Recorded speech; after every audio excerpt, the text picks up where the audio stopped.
अस्सलाम वालेकुम, वेलकम करते हैं आप सभी का। और मोस्ट इम्पॉर्टेंट वीडियो में हम देखने वाले हैं लेवल 1 के एग्ज़ाम के जो मोस्ट इम्पॉर्टेंट एमसीक्यूज़ हैं। इसको हम पूरा कवर अप करेंगे। वीडियो थोड़ी लेट आ रही है कुछ मसरूफियात की वजह से। तो स्टार्ट लेते हैं, what the purpose of agents hook. ठीक है, एजेंट्स हुक जो हमारे पास हम यूज़ कर रहे होते हैं उसका पर्पस क्या है। तो एजेंट्स हुक जब भी ए आए तो आपके जहन में आने चाहिए। तो हम जो है हैंडल कर रहे होते हैं टोटल यूजेज कॉल बैक के जो है हम जो उसका यूजेज होता है उसको हम हैंडल कर रहे होते हैं। क्योंकि हुक्स हमारे पास हुक्स का काम क्या हो रहा होता है, वो अलाउ कर रहा होता है जो भी एजेंट की लाइफ साइकिल है उसको उसमें। नेक्स्ट है what is Pydantic dot data class something prefer over Pydantic base model. अच्छा, ये एम सी क्यूज जो है मोस्ट इम्पॉर्टेंट है। और इसके अलावा और भी बहुत सारे एम सी क्यूज है, टाइम की वजह से मैं बना नहीं पा रहा था। अभी जो है स्टार्ट में बनाया है, ये आप देखेंगे तो आपको खुद ही अंदाज़ा हो जाएगा। ये एम सी क्यूज जिन्होंने टेस्ट दे चुके हैं और जो देंगे, क्योंकि इसको जो बनाया है काफ़ी देख के बनाया गया है। Why is Pydantic data class sometime prefer over Pydantic based model. ठीक है, अब ये दो चीज़ें होती थी, पायरेंटिक डेटा क्लास होती थी और पायरेंटिक बेस मॉडल। जब हमने सिलेबस देखा तो उसमें तीन इस टाइप ये दोनों सिलेबस में इंक्लूड थे, आपको पहले बता दिया था। तो अब उसी से कोई ना कोई एमसीक्यूज बनना था, तो उससे जो मोस्ट प्रोबेबल बन सकता था पॉसिबल, यानी इन दोनों के दरमियान का डिफरेंस या इन दोनों की प्रीफेयर पूछ रहे कि किसको वो प्रीफेयर करेगा। तो इसमें क्या होता है, एक्ट करेगा validation standard data classes while keeping familiar sentence. ठीक है, जो भी हमारे पास स्टैंडर्ड डेटा क्लासेस होती है ना, उसको जो है उसको वैलिडेट करेगा, यानी कि चेक करेगा कि भाई ये जो है वैलिडेट हो रही है नहीं हो रही, और उसको जो है उसी में रहते हुए उसका जो सेंटेक्स होगा। सेंटेक्स तो आप जानते ही किस तरीके से हम यूज़ कर रहे होते हैं। इसी वजह से हमारे पास प्रीफेयर की जा रही होती है पायरेंटिक डेटा क्लास, कभी कभार पायरेंटिक बेस मॉडल के ऊपर। Which patent in model setting merge default and user defined value. ठीक है, अच्छा ये सवाल जो है ना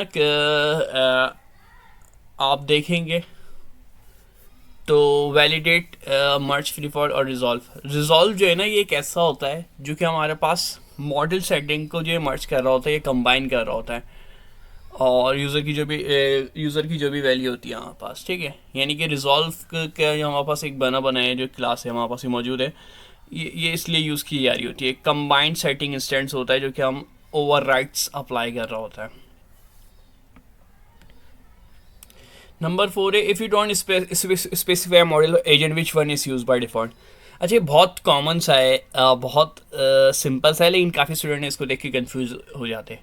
कन्फ्यूज़ होने की वजह क्या होती है कि भाई इस वाले एमसीक्यूज़ को ना कई बार घुमा के पूछ लिया जाता है थोड़ा सा। मतलब एमसीक्यूज़ तकरीबन उसी तरीके से आ रही होंगे जो आप लोगों ने प्रैक्टिस की है, काफ़ी सारे बहुत से स्टूडेंट ने प्रैक्टिस की है।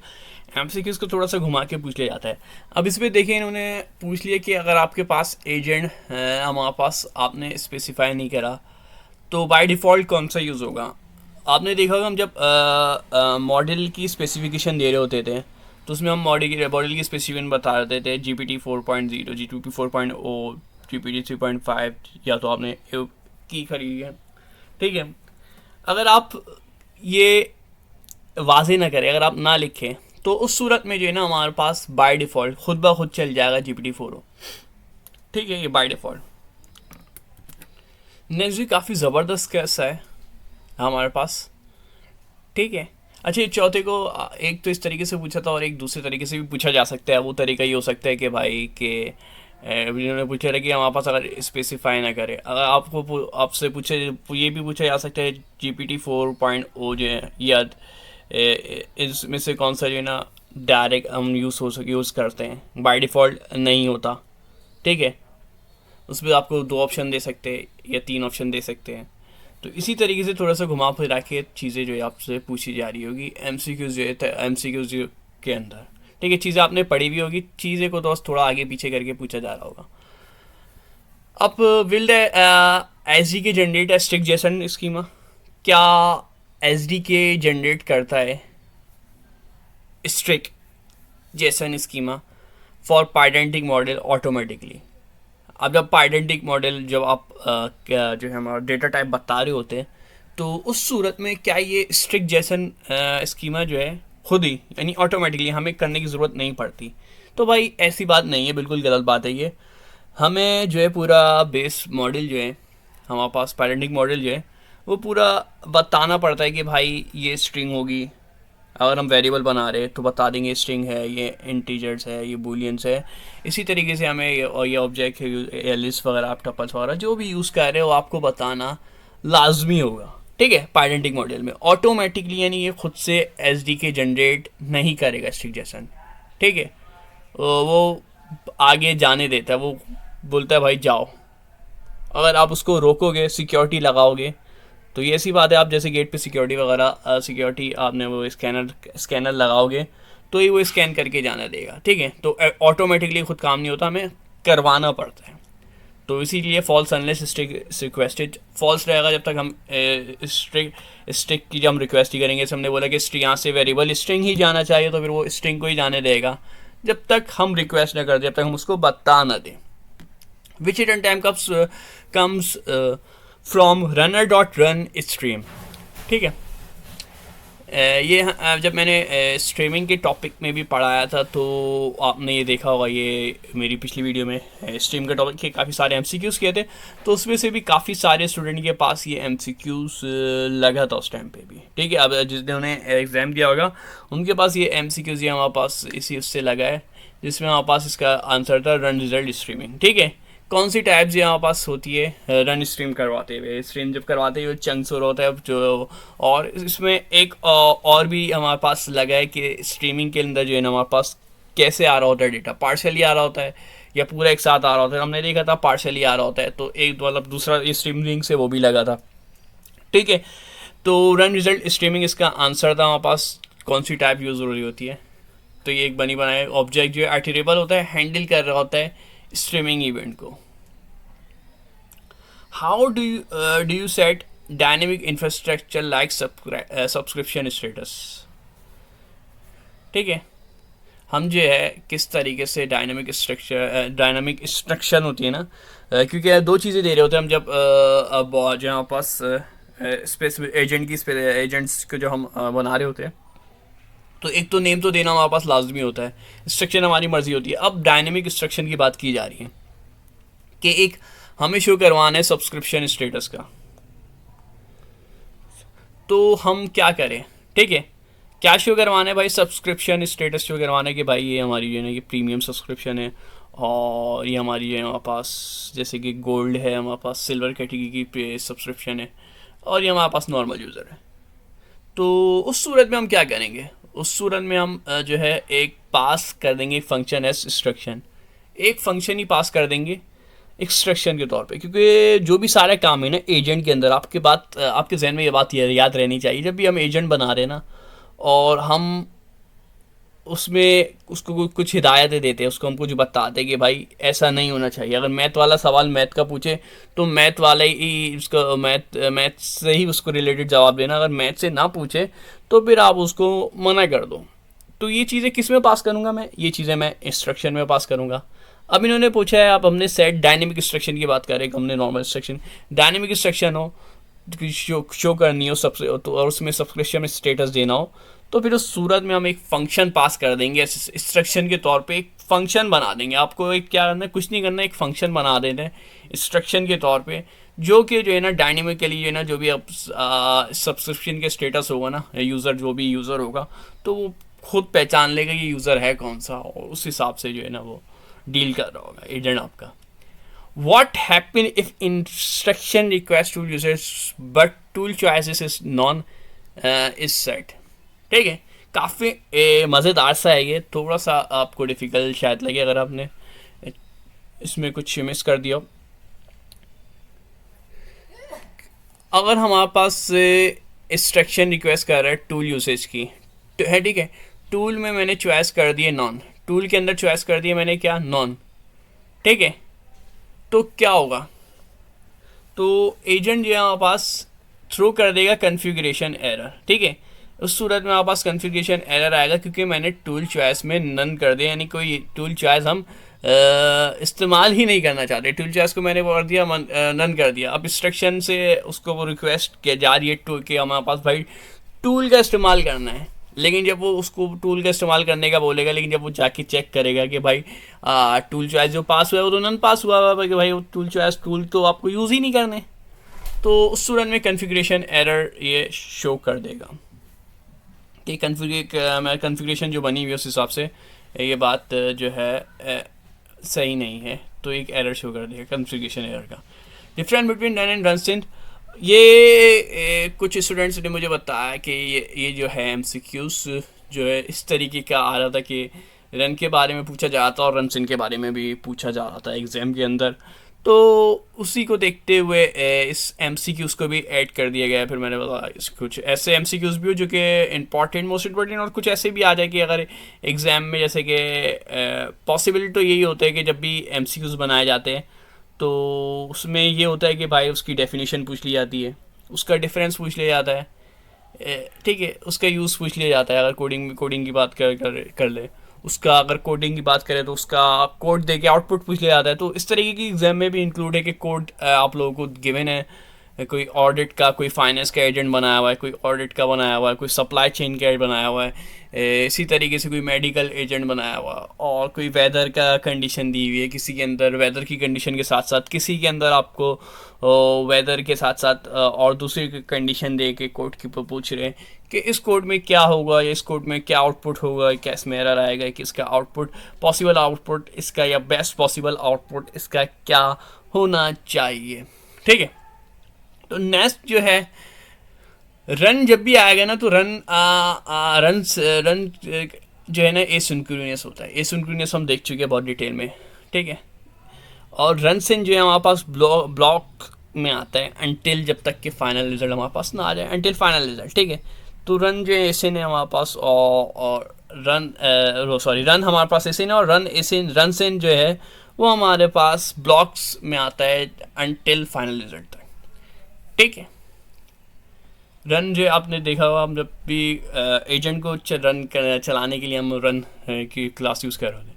How do you log a hand off to audit agent. अब हमारे पास काफ़ी अच्छा और मज़ेदार सा सवाल आया है जिसमें क्या है कि भाई अब हम क्या कर रहे हैं, लॉक करवा रहे हैं जो सारी डिटेल है ना हम शो करवाना चाहते हैं ऑडिट एजेंट को, हैंड ऑफ कर रहे हैं टू ऑडिट एजेंट, ठीक है। अब जब भी हैंड ऑफ की बात आएगी तो आपके जहन में आना चाहिए हैंड ऑफ जब भी कराएंगे तो हैंड ऑफ लगाना पड़ेगा, और तो इसका राइट ऑप्शन बी है, ठीक है। और हैंड ऑफ के जो ये सेंटेक्स जो है ना ये आपको इस तरीके से थोड़ा सा याद कर लिया है, इस तरीके से थोड़ा सा हैंड ऑफ का सेंटेंस है। अगर आपने कोडिंग किया तो आपको अच्छे से क्लियर होगा। ये हैंड ऑफ का सेंटेंस है, ऑप्शन बी है। हैंड ऑफ लगाया, एरे ब्लैकेट लगाया, दोबारा से हैंड ऑफ कराया, फिर एजेंट को पास कराएंगे इसके अंदर, एजेंट पास करा के ऑन हेड ऑफ करेंगे, और फिर हम क्योंकि हमारे पास लॉक कराना है तो लॉक कॉल बैक कर देंगे, लगा देंगे। इफेक्ट ऑफ टेम्परेचर 1.2, टेम्परेचर का इफेक्ट क्या होगा भाई। टेम्परेचर का इफेक्ट किसी में 1.2 दिया जा सकता है, हो सकता है 1.3 दे दे, 1.4 दे दे, टॉप की वैल्यू थोड़ी सी लो कर दे, टॉप की वैल्यू हाई कर दे। तो उस सूरत में टेम्परेचर के काफ़ी सारे पॉसिबल बन सकते हैं। तो आप टेम्परेचर के जो है ना मज़ीद भी सर्च कर लिएगा, आपके पास मौजूद हो तो टेम्परेचर के जो है एग्ज़ाम में एक या दो सवाल, एक सवाल तो कम से कम टेम्परेचर से रिलेटेड आ ही रहा है हर किसी के पास। अब वो कौन सा आ रहा है, अगर आपके पास आया तो ज़रूर मुझे कमेंट्स में बताइए आपके पास किस तरीके का एमसीक्यू सा है टेम्परेचर से रिलेटेड। देखते हैं किसके पास कैसा आ रहा है, ठीक है। तो हमारे पास क्या होता है जब टेम्परेचर, हाँ ये एक कंडीशन है, टेम्परेचर मैं हाई कर दूँ और टॉप के और टॉप पी की वैल्यू कम कर दूँ तो जो है ना हमारे पास ज़्यादातर जो है ना हाईली अनप्रेडिक्टेबल रिस्पॉन्स हो जाता है, या तो इसका ए या तो इसका सी जो है राइट ऑप्शन है। लेकिन मेरे हिसाब से जो है इसका हाईली अनप्रेडिक्टेबल रिस्पॉन्स हो जाएगा, ठीक है, हाईली अनप्रेडिक्टेबल रिस्पॉन्स उस सूरत के अंदर कि क्योंकि हमारे पास प्रेडिक्ट नहीं कर सकते, जो भी आ रहा होगा वो हर बार कुछ अलग से ही आ रहा होगा। Which argument is required in agent constructor, कौन सा आर्ग्यूमेंट हमारे पास एजेंट का जब कंस्ट्रक्ट कर रहे हैं ना तो उसके लिए हमारे पास नेम जो है ना, अभी हमने शुरू में भी बात की थी, दो दो नेम का इंस्ट्रक्शन तो हर दफ़ा लिख रहे होते हैं, लेकिन नेम के बगैर एजेंट नहीं बनेगा। अगर आप नेम नहीं देते तो आपको ये एरर दे देगा। इंस्ट्रक्शन मर्जी है दो या ना दो, इंस्ट्रक्शन तो आपको पता ही है हमारे पास के वो उसको देख रहा होता है कि इंस्ट्रक्शन को फॉलो करनी, क्या इंस्ट्रक्शन दी है, एक ये काम कर। लेकिन नेम के बगैर कि हमारे पास एजेंट नहीं चलने वाला। एजेंट को ज़रूरत है, मस्ट चाहिए name. Passing a data class as output type does what. अगर हम आप डेटा क्लास पास कर दे आउटपुट टाइप में, तो हमारे पास क्या होगा, ऑटो जनरेट स्कीमा होगा और कन्वर्ट हो जाएगा हमारे पास ये जेसन के अंदर। ठीक है, डेटा क्लास हमने पास कर दिए और तो हमारे पास स्कीमा जो है ना वो खुद ही हमारे पास बन जाएगा और वो जेसन के अंदर कन्वर्ट। जेसन के हमारे पास ये जावास्क्रिप्ट में ऑब्जेक्ट नोटेशन में आप लोगों ने पढ़ी होगी और नहीं पढ़ी, तो जो भी चीज़ होती है हमारे पास वो जेसन फॉर्मेट में जारी होती है, वो कन्वर्ट हो रही होती है जेसन के अंदर डायरेक्ट। जो है कोडिंग में जो है वो ऐसे नहीं है कि हमारे पास लिस्ट कपल और टपल वगैरह अगर जो भी हम चीज़ें बना रहे हैं वो ऐसे नहीं जाती, वो कोडिंग के लिए रिक्वायर्ड होती है Jason. Which hand of uses is correct for multi agent supply chain. देखिए सप्लाई चेन का आगे मैं बोल रहा था, इसी तरीके की चीज़ें पूछी जा रही है कि एजेंट है ये सप्लाई चेन के एजेंट, मतलब इसमें क्या हो रहा होगा। तो हमारे पास use hand off when transfer is needed. तो हम क्या कह रहे होंगे, क्योंकि अगर हमें हैंड ऑफ ही करवाना है ना, तो मल्टीपल एजेंट है, तो हैंड ऑफ करवाने के लिए हमारे पास हैंड ऑफ के जो बनी बनाए का क्लास है हम वो यूज़ करेंगे। जब भी हमारे पास यानी एक एजेंट से लेके दूसरे एजेंट को मुझे ट्रांसफ़र करना है, ठीक है। किसी ने supply agent for multi agent supply chain है, दो एजेंट बने हुए सप्लाई, या तो एक सिंपल एजेंट मिसाल के तौर पर एक सप्लाई एजेंट है, तो दोनों को हैंड ऑफ कर रहे हैं। सिंपल एजेंट सप्लाई एजेंट को हैंड ऑफ कर रहा है, तो हमारे पास क्या हो रहा है, ये ट्रांसफ़र यहाँ पास ज़रूरत, तो वहाँ पास उस सूरत में हम हैंड ऑफ लगा रहे होते हैं। यहाँ पे जो पीछे मैंने आप लोगों को दिखाया था हैंड ऑफ लगाने का ये तरीका, क्वेश्चन नंबर 10 के अंदर कि इस तरीके से हैंड ऑफ किया जा रहा होता है।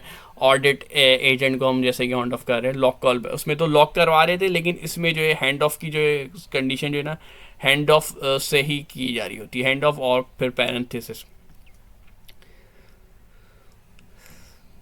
विच method let you iterate streaming event asynchronously. तो यहाँ पास कौन सा मेथड है, ऐसा कौन सा मेथड है जो कि आइट्रेट करेगा स्ट्रीमिंग एसिंक्रोनियसली। तो रिजल्ट डॉट स्ट्रीम इवेंट जो है ना, ये स्ट्रीम इवेंट आपके जहन में रहना चाहिए। स्ट्रीम इवेंट जो एक्टिवेट करेगा एसिंक्रोनियसली, बाकी जो है सिंक्रोनियसली होंगे, एसिंक्रोनियस नहीं होंगे। What if you ignore a raw response event. अगर आप इग्नोर कर दो रॉ रिस्पॉन्स इवेंट को तो फिर क्या होगा, तो वहाँ पास फुल मैसेज आ रहा होगा, पार्शल नहीं होंगे। ये हमने स्ट्रीमिंग में भी काफ़ी डिटेल में पढ़ेगा रॉ रिस्पॉन्स इवेंट के बारे में कि अगर आप रॉ रिस्पॉन्स इवेंट को आप इग्नोर कर दोगे ना, तो स्ट्रीमिंग का मकसद ही ख़त्म हो जाता है। वो पार्शल टोकन नहीं आ रहे होते, फिर जो एक ही बार वो धड़ करके मैसेज उठा के फेंक देगा आपके मुँह के ऊपर। हम जबकि स्ट्रीमिंग में क्या होता है, थोड़ा चंग बाय चंग आ रहा होता है, थोड़ा थोड़ा मैसेज लिखा हुआ आ रहा होता है, एक लाइन दो लाइन या तो कुछ वर्ड्स लिख के आ रहे होते हैं, तो आपको रिस्पॉन्स मिल रहा होता है। अगर रॉ रिस्पॉन्स इवेंट को आप इग्नोर कर दोगे तो धड़ करके थोड़ा सा वो टाइम लेगा लोडिंग में, और एक साथ पूरा मैसेज एक साथ पूरा रिस्पॉन्स उठा के दे देगा। What is the main difference raw response event and night time streaming event. हमारे पास क्या है, हमारे पास तो रॉ जो है हमारे पास पार्शियल टोकन होते हैं और रन आइटम जो है एक कंप्लीट आइटम होता है। Which library provide response text delta event. हमारे पास तो OpenAI.type रिस्पॉन्स जो हमारे पास प्रोवाइड करी होती है library raw response delta event की। वाई यूज़ asynio.run मेन इन स्ट्रीमिंग। asynio को हम क्यों इस्तेमाल कर रहे होते हैं, asynio का इस्तेमाल करने का हमारा जो मकसद होता है, मेन हमारे पास जो टारगेट होता है, तो इनेबल एसिन आइट्रेशन का काम, जो भी एसिन आइट्रेशन होगी हमें करवानी है, तो उस सूरत में हम asynio लगा रहे होते हैं। Why use run context wrapper. हम कॉन्टेक्स्ट रैपर की यूज़ कर रहे होते हैं, हमारे पास कैप्चर करना होता है कॉन्टेक्स्ट को और इंजेक्ट करवाना होता है इसको इन टूल्स के अंदर, ठीक है। तो run context wrapper, run context का जब टॉपिक आपने देखा होगा, पढ़ा होगा, तो उसके अंदर आपने देखा होगा रन कॉन्टेक्स्ट रैपर एक बनी बनी क्लास है। तो उसका हमारे पास कैप्चर करना है कॉन्टेक्स्ट के अंदर जो है ना बहुत सारी चीज़ें हमारे पास टुकड़ों में आ रही होती है, लेकिन हमारा जो मेन जो काम की चीज़ होती है ना वो कॉन्टेक्स्ट के अंदर होती है। तो हम नहीं चाहते वो सारी जो फालतू की चीज़ है वो भी उठ के आ जाए, और हमारा जो है वो एक तरीके से जो है यूसेज जो है बहुत ज़्यादा इस्तेमाल हो रही होती है। क्योंकि यूज़र नहीं चाहता कि वो दूसरी चीज़ें, ऐसी चीज़ें भी आ रही होती है जो यूज़र से उसका काम ही नहीं है, ठीक है। उसके रिस्पॉन्स के बारे में आ रहे हैं, उसकी हिस्ट्री, उसकी डेटा वगैरह, और मज़ीद एक्स्ट्रा चीज़ें दे रहे हैं। यानी जो उसने सवाल किया उससे रिलेटेड तो आए, उसके अलावा बहुत सारी चीज़ें एक्स्ट्रा चीज़ें उठ के आ जाती हैं। तो उस सूरत में हम रन कॉन्टेक्स्ट रैपर यूज़ कर रहे होते हैं। तो जो मेन चीज़ होती है ना, हमारा जो यूज़र का आउटपुट होता है वो कॉन्टेक्स्ट के अंदर होता है। तो हम कैप्चर कर लेते हैं कॉन्टेक्स्ट को और टूल्स के अंदर इंजेक्ट करवा लेते हैं। Why is reasoning in use in guardrails? Reasoning जो हमारे पास गार्डियल के अंदर क्यों इस्तेमाल की जाती है? तो रीजनिंग जो हमारे पास गार्डियल के अंदर इस्तेमाल करते हैं to decide whether input violates rule. वो हम ये देख रहे होते हैं कि वो फैसला लेता है इस बात पे कि आया कि वायलेशन हो रही है या नहीं हो रही। इनपुट गार्डियल हम क्यों लगा रहे होते हैं? पहले तो आपको गार्डियल का पता होना चाहिए। गार्डियल्स का बिल्कुल सिंपल सा अगर हम देखें, बात करें तो गार्डियल लगाने का हमारा मकसद जो ये होता है कि भाई यूज़र ने जो इनपुट दिया है वो सही है या नहीं है, ठीक है। सेफ्टी है या नहीं है, उसके अंदर हम चेक कर रहे होते हैं, सेफ्टी पर्पज़ के हिसाब से देख रहे होते हैं। तो इनपुट पे भी लगा रहे होते हैं और आउटपुट पे भी लगा रहे होते हैं। ये तो दो टाइप्स की आ गई थी, ठीक है। तो वो जो तो रीजनिंग में जो है ना ये हो रहा होता है कि वो देख रहा होता है कि यूज़र ने वायलेशन तो नहीं कर दी है, ठीक है। मिसाल के तौर पे आपने एक गार्डियन लगा दिया है, बिल्कुल सिंपल से एग्जांपल लेंगे, इसको ज़्यादा डिटेल में नहीं जाएंगे। वैसे आपको गार्डियन के बारे में काफ़ी अच्छा पता होगा। जैसे कि हम बात करें कि एजेंट बना दिया हमने, ठीक है। वर्ड टू पीडीएफ कन्वर्टर हमने बना दिया। एक एजेंट है, वो उसका काम है वो वर्ड से जो है ना पीडीएफ के अंदर कन्वर्ट करता है। अब यूज़र ने क्या किया, थोड़ी सी वायलेशन की और वो वर्ड से पीडीएफ में नहीं कर रहा, वो इमेज टू पीडीएफ करना चाह रहा। लेकिन ये हमारे पास ऐसा कोई ऑप्शन नहीं है। तो वो क्या कर रहा है, हमारे पास इनपुट की जो है वायलेशन कर रहा है। तो ऐसे सूरत में हमारे पास काम ना है, या तो ऐसा है वो कुछ और सवाल पूछ लेता है, ठीक है, जिससे हमारी जो यूसेज बढ़ जाती है, ठीक है। वो कोई मैथ का होमवर्क ले आता है उस सूरत में, जबकि हमने उसको इस पर्पज़ के लिए नहीं बनाया हुआ एजेंट को। तो इस सूरत में हमने इनपुट गार्डियन लगाया हुआ, तो वो चेक करेगा कि पहले आगे भेजने एजेंट को भेजने से पहले वो पहले चेक करेगा वायलेशन तो नहीं हो रही रूल की। Exception raises when input guardrail fail, ये भी बहुत ज़्यादा एक्सपेक्ट था ये सवाल आना गार्डियल से, और शायद ये एग्ज़ाम में इस तरीके के सवाल आ रहे होंगे। मुझे नहीं पता आ रहे या नहीं आ रहे, आप लोग ज़रूर बताइए इस टाइप के सवाल आ रहे या नहीं आ रहे कि एक्सेप्शन की गार्डियल के फेल होने की। क्योंकि गार्डियल फेल हो जाए तो क्या होगा, इनपुट गार्डियल क्या होता है, आउटपुट, क्योंकि टॉपिक होता है ना, तो उससे कुछ अगर हम बात करें ना, एक टॉपिक है, तो अगर हम सिर्फ एमसीक्यूज़ बनाने जाए तो उसमें पॉसिबिलिटी होती है या ज़्यादा बेहतर लफ्ज़ होता है प्रोबेबिलिटी होती है। प्रोबेबिलिटी कहते हैं कि पॉसिबल चीज़ें कितनी बन सकती है, ठीक है। अब एक गार्डियल का टॉपिक है, उससे कि अगर मैं चैट जीपीटी को भी दूँ या किसी उसको दूँ, तो वो भी जो है ना उससे मैं चाहूँ इस गार्डियल के टॉपिक के ऊपर जो है ना ओपन एजेंट एसडीके की डॉक्यूमेंटेशन से 2-3 हज़ार एमसीक्यूज़ बना दो, वो नहीं बना पाएगा।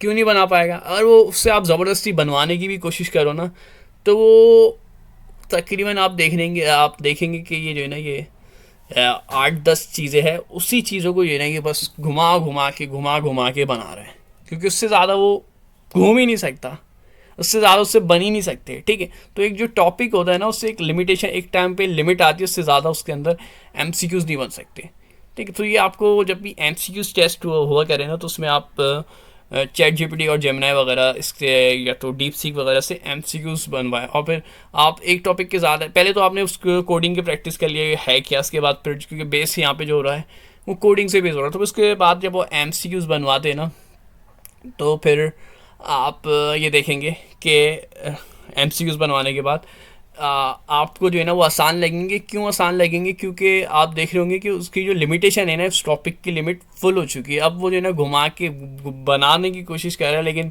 फिर भी उसी चीज़ को वो वही घुमा फिरा के वही लेकर आ रहा है बार बार। तो अब जैसे एक टॉपिक, ये वाला टॉपिक है गार्डियल का, गार्डियल फेल हो जाए तो क्या होगा, एक्सेप्शन राइज होगी when input guardrail fail, question mark. तो क्या हुआ, input guardrail tripwire trigger जहाँ पास यहाँ पास होता है, ठीक है, उस सूरत में इनपुट होता है। जब यहाँ पास वायलेशन वगैरह होगी, गार्डियल की गार्डियल ने डिटेक्ट कर दी वायलेशन हुई है, तो क्या होता है, एक्सेप्शन राइज होती है। इसी को ये हमारे पास घुमा के भी पूछ सकते हैं, व्हेन इनपुट गार्डियल फेल, ठीक है, सवाल पूछा जा सकता है इनपुट गार्डियल फेल हो गया तो क्या होगा, तो उसमें आंसर में हो सकता है एक्सेप्शन राइज, और 2-3 ऑप्शन गलत हो जाएंगे, तो उस सूरत में आपके जहन में आना चाहिए एक्सेप्शन राइज होगी, ठीक है। तो इसी टॉपिक से जो है ना, मतलब घुमा फिरा के वही बने जा रहे हैं MCQs. How why use hooks in agent SDK, agent SDK अंदर हुक्स क्यों यूज़ करते हैं, तो एजेंट एसडी के अंदर क्यों हमारे पास हुक यूज़ किए जाते हैं, तो वो लाइफ साइकिल की वजह से यूज़ किए जाते हैं इवेंट्स की। इवेंट्स लाइक टूल, जो हमारे पास टूल को स्टार्ट करना हो या स्टॉप करना हो, ठीक है, तो ये लाइफ साइकिल इवेंट्स के लिए हम यूज़ कर रहे होते हैं हुक्स को। How to greet a user dynamically by name, ठीक है, एक यूज़र है, उसके हम हमारे पास दे रहे हैं मैसेज, तो उसको डायनेमिकली बाय नेम हम किस तरीके से करेंगे, ठीक है, मतलब अगर हम इसकी सिंपल में देखें, अलग अलग स्टूडेंट्स आ रहे हैं, उसको हम वेलकम करना चाहते हैं, तो अब हम क्या करें, इंस्ट्रक्शन के अंदर ना एक फंक्शन पास करवा देंगे जो कि यूज़ कर रहा होगा कॉन्टेक्स्ट को। कॉन्टेक्स्ट क्या हमने देखा था, सारा जो भी डेटा आ रहा है कॉन्टेक्स्ट के अंदर आ रहा है, तो कॉन्टेक्स्ट से उठाना होता है, जो यूज़र का जो भी नाम वगैरह है ना, वो देख लेगा कि यूज़र, वो जाके चेक करेगा लॉगिन के अंदर जाके देखेगा लॉगिन, और लॉगिन में देखा कि यूज़र लॉगिन कौन सा है, उसका नाम क्या है, ठीक है, तो उसी के नाम के आगे वो वेलकम करते ही रहेगा, हेलो हेलो हेलो, और ये इसी तरीके से आ रहा होगा। तो ऐसी सूरत में हम जो है ना इंस्ट्रक्शन के अंदर फंक्शन पास कराएंगे, ठीक है, किसके अंदर, इंस्ट्रक्शन के अंदर फंक्शन पास कराना होता है। वाई यूजर रिजल्टिंग अच्छा to iterate over a streaming response in real time, iterate करवाना होता है हमारे पास स्ट्रीमिंग को रियल टाइम के अंदर, तो रन रिजल्टिंग यूज़ करें, ठीक है। इससे पहले रन रिजल्टिंग स्ट्रीमिंग जो है रन, उसमें पूछा था रन स्ट्रीम में वापस जो यूज़ कर रहे हैं, तो उसमें रन रिजल्टिंग स्ट्रीम था, अब इसका उसी से थोड़ा सा वो घुमा के आ गया कि अब रन रिजल्टिंग स्ट्रीम क्या है, उसके बारे में पूछ लिया। What purpose of agent hooks, agent hooks का क्या पर्पस है, ठीक है, तो एजेंट हुक्स का पर्पस आपको पता होना चाहिए। इसी तरीके से जैसे why use top P with temperature, top P क्यों इस्तेमाल करते हैं हम, टॉप पी का पता होना चाहिए, टॉप के का पता होना चाहिए आपको, टेम्परेचर का पता चाहिए, टेम्परेचर का हाई होना, टेम्परेचर का लो होना, ये चीज़ें आपके जहन में होनी चाहिए, ठीक है। Which method receipts agent state between runs, हमारे पास क्यों यूज़ कर रहे होते हैं, एजेंट्स डॉट रिसेट कॉन्टेक्ट्स हमारे पास इसे रिसेट करने के लिए यूज़ कर रहे होते हैं। Why prefer structure output like Pydantic model, ठीक है, पैरेंटिक मॉडल हो गया, और इसी तरीके से इसमें जो है मार्क डाउन, शायद मार्क डाउन करके शायद ऐसा कोई टॉपिक है, उससे भी आ रहा था, तो उसमें जो है हमारे पास लिस्ट कैसे बनाती है और ऑर्डर लिस्ट है, अनऑर्डर लिस्ट, और हमारे पास क्या क्या चीज़ होगी, जैसे हम HTML में उसमें प्लेन टेक्स्ट कैसे लिख रहे होते हैं, या तो आपको लिंक लगानी है, लिंक कैसे लगाते हैं, इमेज लगानी है, इमेज के लिए हम कैसे लगाते हैं। तो मार्कडाउन के टॉपिक को भी आप देख लीजिएगा, गूगल पे जाके एक बार उसको सर्च कर लीजिएगा मार्कडाउन के टॉपिक को, तो ये मार्कडाउन के टॉपिक से भी 30 में से एक सवाल तो आ ही रहे मार्कडाउन का।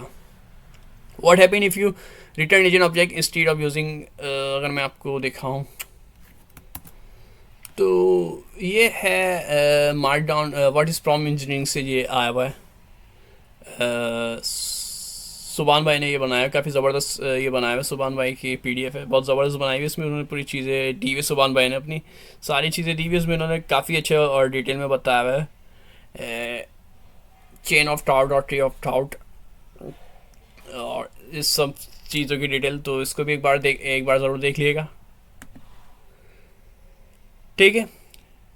और मोहसिन भाई ने भी इसमें काफ़ी मुझे हेल्प की है एमसीक्यूज़ के अंदर, उनका भी मैं शुक्रिया अदा करूँगा। कोड विद मोहसिन, उनसे काफ़ी अच्छी बातचीत रहती है मेरी, बहुत काफ़ी हेल्प करते रहते हैं वो चीज़ काफ़ी सारी चीज़ों में, एमसीक्यूज़ वगैरह वगैरह में।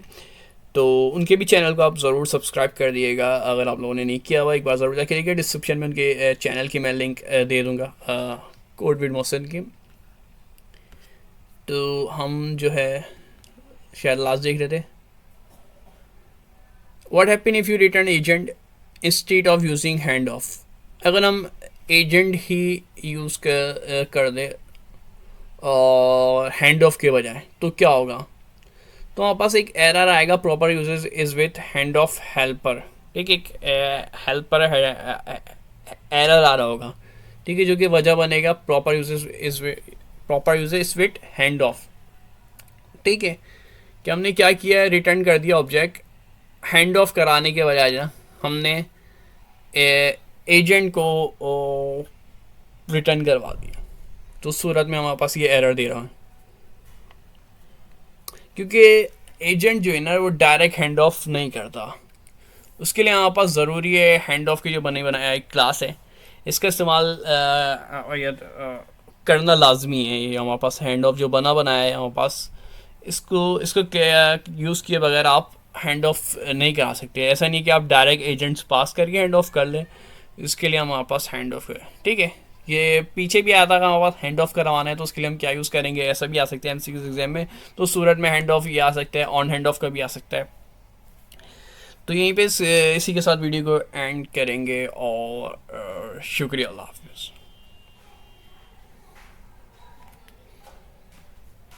पीडीएफ जो है मैं ये आप लोगों को सेंड कर दूँगा, व्हाट्सएप पे सेंड की भी होगी है मैंने, व्हाट्सएप नहीं तो फिर इसकी ड्राइव का मैं लिंक दे दूँगा इसका रात में।